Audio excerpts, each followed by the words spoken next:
what would you say is the biggest difference that separates the middle class from the wealthy?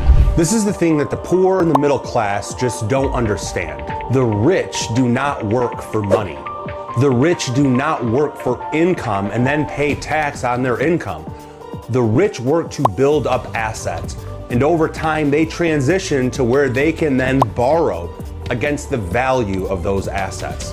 And because they are borrowing, because they're using a form of debt, when they access that capital, it is completely income tax free.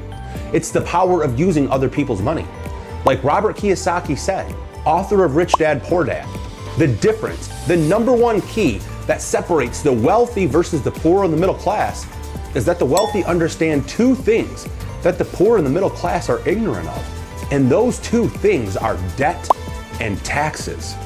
Now, a key component to make this entire strategy work is cash value life insurance. There's a reason why every year the wealthy sock away hundreds of thousands or even millions of dollars into these plans, because they understand that they can build as much wealth as they want completely off the radar screen of the IRS for income tax purposes. They can still access that capital by borrowing against the equity. And even when they've borrowed against the equity, the insurance company still pays them interest and dividends as if all of that money was still within the policy. So the wealthy understand leverage. They understand how to get their money working for them in multiple places at the same time.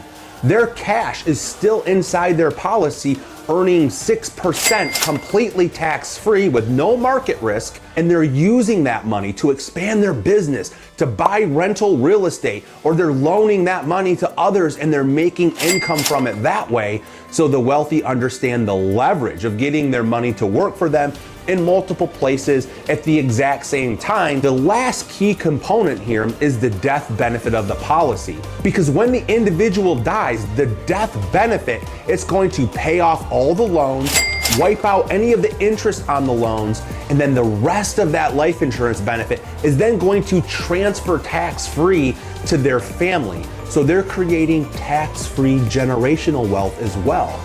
And that's why these policies and this strategy is a key component of the Rockefeller method, which is all about creating generational wealth.